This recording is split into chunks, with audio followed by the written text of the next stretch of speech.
kaka jatelo nitie gik munjo ng'e timo mar luongo ni alignment. Ni bende itiyo ka jobene timo mano ni donjo kama nitie hen maluwore gi lek mane telo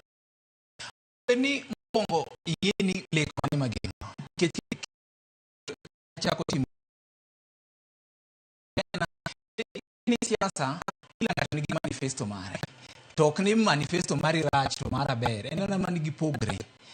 to koro kidonjo kacha tichako kendo na manifesto mari ng'eni inyalo timo ber ni timo mang'e kendo idhi ketho ni lek mar ng'ama telon en lek mare en lek mane to approach modwaro en approach mane koro iyudo ka kanyo seche moko iyudo ka jo ODM nene gin ok gidwa wach mar high taxes gin samoro nene gin gi yo mopogre mane gidwa dwaro go pesa samoro nene gin go siepe moko mane nyalo pinje moko mopogre mane nyalo miyo gi pesa to jo Kenya Kwanza to onge jogo samoro yore mopogre koro in kidonjo kata tichako kelo yori mopogre idhi ketho gicha aito kendo nyaka kidonjo kata nyaka ng'ini mokwongo ng'ini ere kama shida ntiere nikech ok kitimo mano tidhi yudo ka idhi naendelea gi gik moko manyocha timo ka to kiendelea timo ka mano ok idhi kelo lokruok moro kima PC hadu koro John bali neno shoni kata mana kipindi mwantiere go sane ni ang'o munjo bed nono timo mano ni hadiri otiyo ka jo Kenya dire godo par ni mo kunjo ni othicho mani kech jo Kenya noni ok gi makare kata gi jo kani oket ng'ato kuma ok owinjore waseno kama ng'ano mabende nigi lonyo weche go mag chumi kata economy mano miye tek kanyo kaeto bende nitiere weche motenre kod nywando sirikal kata nywando jotelo mopogore opogore sirikal ang'o gin munjo bed notimo mano ni oduogo geno mar oganda jo Kenya mokwongo nyaka owinj jo Kenya nikech gima nyocha timre gima nyocha kelo shida maduong' iyudo ka joma nyocha mi kombe mopogore opogore cabinet secretaries go gin nyocha gitimo mana gigi to gidwa winjo oganda Kenya koro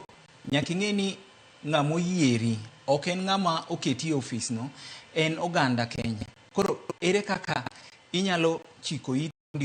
gidwaro kitim gimoro nditimo giwinj gima jo Kenya dwaro to Mario nyaka ing'i yore mopogore yudo go omenda nikech shida maduong' gi Kenya Kwanza gin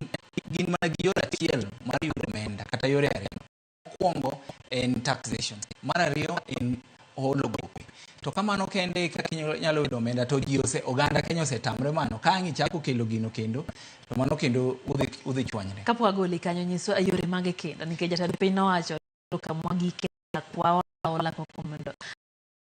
nyakwa temo mondo agere gi wegi kuom chiwo osuru mamalo yore to ng'eny mokwongo iyudo ka shida ma wan go ok en kata dwaro omenda en kaka watiyo go omenda iyudo ka waseyudo omenda titimo ang'o waketo ofise mopogore opogore king'iyo kata finance bill office mar first